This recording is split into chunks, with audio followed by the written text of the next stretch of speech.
Imagine discovering an animal that is so rare that only 23 preserved examples exist of it in the modern world, with one of the strangest of these examples belonging to the Dainham Gallery in Doncaster.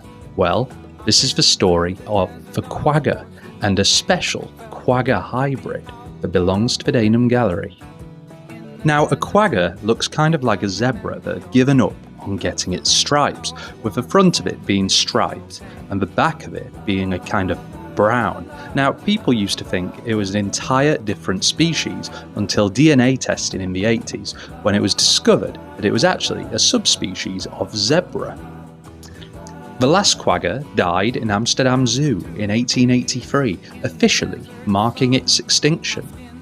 Unlike the dodo, the quagga didn't disappear because humans suddenly discovered it and hunted it out immediately.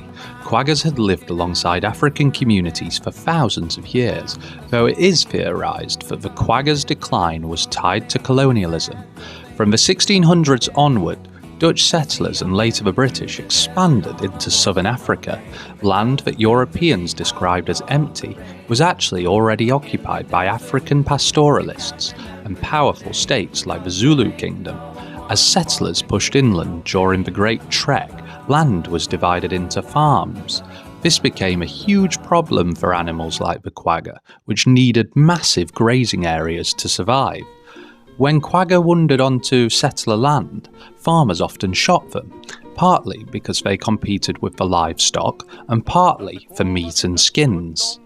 At the exact same time the quagga was being wiped out in Africa, it became fashionable in Europe.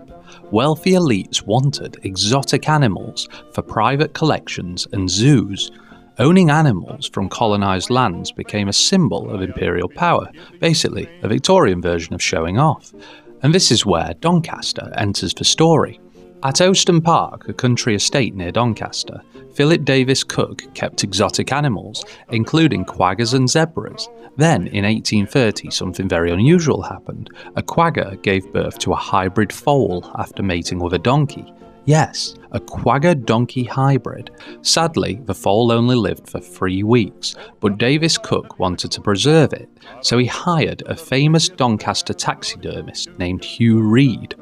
Today, of all the preserved quaggas in the world, the Doncaster specimen is the only known hybrid quagga foal.